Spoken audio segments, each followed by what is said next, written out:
Ya, assalamualaikum teman-teman. Ini kita dapat paket dari Jambi ya, dari Mas Hafiz buat di servis. Kita belum nanya juga sih, belum sempat nanya. Taunya kita itu dari mana? Kemungkinan sih dari YouTube. Ya, ini kita dapat chat di Bukalapak. Ya, ini keterangannya ya, keluhannya itu awalnya laptop saya Toshiba C640. Saya upgrade prosesornya ke Core i5 tapi nggak hidup. Bisa memperbaikinya mas? Kalau iya saya kirim laptopnya. Nah ini kita jawab bisa, tapi untuk hasilnya itu masih bisa hidup atau enggak tergantung kondisi hardwarenya udah parah atau belum, karena kan kita di sini belum ngelihat laptopnya langsung gitu. Kita harus ngecek laptopnya langsung. Terus kita tanya lagi, mati total atau nyala lampu LED indikatornya aja. Nah ternyata lampu LED-nya hidup. Jadi ini nggak mati total ya kategorinya, karena lampu LED-nya hidup. Maksudnya lampu LED indikatornya tuh hidup. Prosesornya Core i5 480M second. Nah kita coba dulu nih, kan siapa tahu yang bermasalah kan di prosesornya yang baru itu, maksudnya baru diganti itu. Kita coba dulu, coba dibalikin ke prosesor yang lama mau hidup atau enggak, sama udah bener atau belum. Soalnya kan Toshiba C640 itu kan ada dua seri. C640 yang biasa itu generasi 1, kalau C640 Pro itu generasi 2.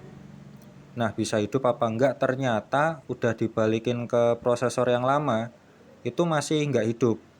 Jadi cuma lampu indikatornya aja yang hidup mati berarti. Berarti ini lampu indikatornya kadang hidup kadang mati gitu kan. Berarti ini pakai prosesor yang baru diganti, dia nggak mau hidup, nggak mau nampil, dikembaliin ke prosesor yang lama, dia juga nggak mau nampil.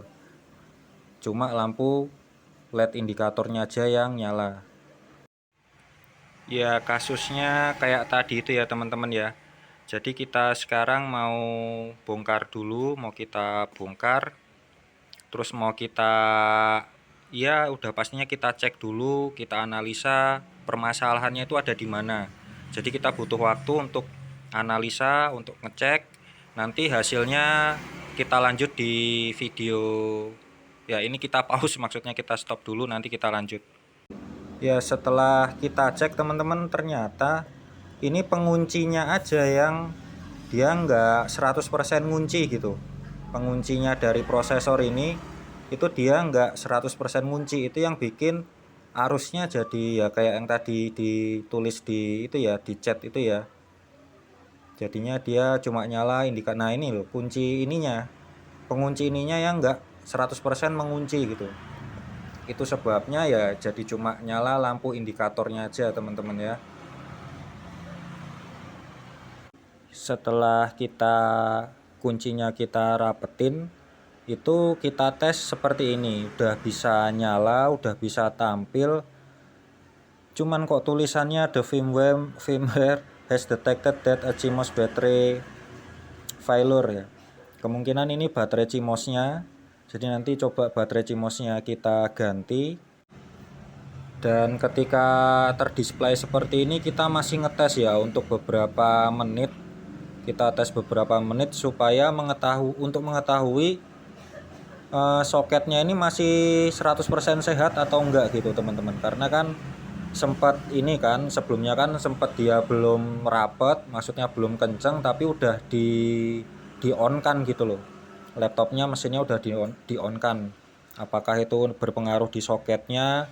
Biasanya ada short kecil atau gimana. Nah, jadi pas posisi gini kita coba nyalain dulu sampai beberapa menit gitu. Biasanya ya 30 menit atau berapa gitu kan kita coba. Kalau nggak ada masalah berarti kemungkinan soketnya aman-aman aja. Ya baterai CMOS-nya ini teman-teman ya. Ini kita ganti pakai yang second. Kenapa pakai yang second? Karena pakai yang second itu copotan dari laptop sudah pasti terjamin originalnya, dibandingkan kalau kita beli yang baru. Ya yang baru banyak sih murah-murah juga, tapi kita lebih percaya sama yang second karena cabutan langsung dari laptop. Pas kita pasang SSD-nya ini ternyata kok nggak mau masuk. Nah, ternyata isi SSD-nya kosong. Kita tanyain ke pemiliknya dulu. Ini ini SSD-nya beneran kosong gitu kan. Kalau iya ya kita install gitu ya, ternyata beneran kosong gitu. Jadinya kita nginstal dulu ini Windows-nya karena SSD-nya isinya kosong. Nah, pas kita install itu langsung kayak gini ya, kita padahal udah dirakit ini. Langsung kayak gini, apa ya, bisa dibilang garis-garis atau artefak gitu ya, karena mirip artefak juga ini. Jadi kita waduh, udah bingung juga ini. Jadi teman-teman, kalau artefak kayak gini tuh ada beberapa kemungkinan. Kemungkinan yang paling utama itu biasanya VGA-nya bermasalah. VGA-nya itu mayoritas bermasalah untuk kasus artefak. Tapi karena kita lihat ini serinya ini cuma Intel aja kan, cuma Intel aja. Masa iya sih? Intel Intel tuh kalau VGA Intel onboard itu jarang rusak teman-teman. Yang paling sering rusak itu artefak Nvidia, GeForce ataupun AMD Radeon. Itu yang sering rusak kalau telat ganti pasta sama bersihin kipasnya.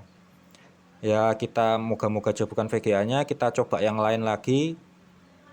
Maksudnya kita coba cek-cek lagi.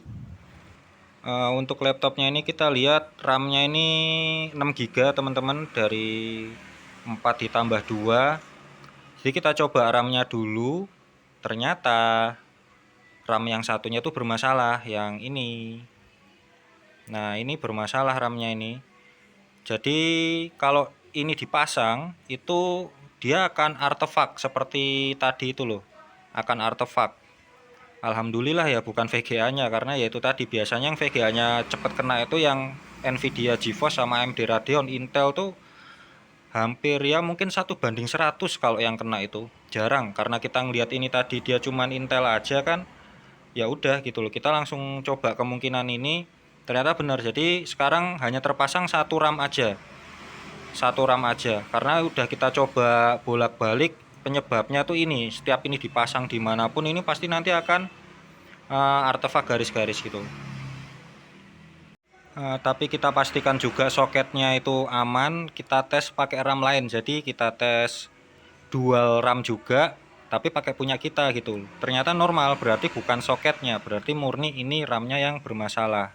Karena beberapa kali kita menemui masalahnya itu ternyata nggak cuma satu, buat jaga-jaga ini kita ngetes pakai harddisk kita dulu yang udah ada Windowsnya. Pertama yang kita tes itu adalah suhunya teman-teman. Ternyata pas kita tes suhunya ini, kita tesnya pakai AIDA, suhunya ini sampai 99 ini. Ini kalau dilihat core 1, core 2 itu dia sampai 99. Untuk maksimum keseluruhan memang 98. Nah, ini langsung kita stop tahapan testingnya karena titik mati prosesor itu antara 100 derajat Celcius sampai 105 derajat Celcius teman-teman. Nah, ini sampai angka 99 kita stop karena kita ambil angka terkecilnya 100. Karena ketika udah sampai 100 atau titik maksimumnya dia akan mati nanti. Untuk menghindari itu ya langsung kita stop. Akhirnya kita coba cek pastanya sama kipas sama kebersihan yang lain-lain, kita bersihin semua. Terus pastanya ternyata kita cek ini untuk apa ya, kerekatannya ini kurang solid. Kemungkinan pastanya ini ya apa ya, nah dengan suhu yang tadi itu nggak mungkin kita biarin ya teman-teman ya, nanti takutnya bisa mati. Kita carikan ini, kita pasang pasta yang menurut kita standar minimum ya, menurut kita, pengalaman kita loh. Ini kita pakai Deepcool yang Z5 teman-teman. Deepcool yang Z5 ini harganya berapa nih? Di sini sih harganya 55.000 ya, kita belinya ini 55.000. Masih baru ini ya. Kita coba pakai Deepcool yang Z5. Karena pastanya sudah kita ganti, sudah kita bersihin semua, kipas juga kita cek ulang, kita bersihin dan lain-lain. Intinya SOP standar yang ada di sini udah kita lakukan semua, kita langsung berani install teman-teman. Kita berani install Windowsnya dan nggak ada kendala sama sekali. Terus kita tes. Untuk suhunya lumayan ini ya, penurunannya ini dilihat jadi 89. Kalau sebelumnya kan yang core 1 ini sampai 99 kan. Kalau ini udah sampai 89, terus core 2-nya tadinya juga 99, ini udah sampai 83. Ini udah lumayan ya, udah ada perbedaan yang 10 derajat Celcius lebih gitu. Jadi menurut kita ini sudah aman. Nah, ini penampakan setelah ya tadi setelah berbagai macam itu ya, udah menurut kita udah nggak ada kendala, suhu normal dan lain-lain, nggak pernah blue screen, nggak ada artefak juga, nggak ada garis-garis juga gitu. Jadi kita nyatakan laptop ini sudah selesai, tinggal kita kirim laporan ke pemiliknya. Makanya tadi kan kita banyak foto-foto gitu kan. Memang kita seringnya kayak gitu. Kita foto terus nanti kita buat laporan ke pemiliknya kayak gitu ya. Oke, demikian teman-teman videonya, semoga bermanfaat.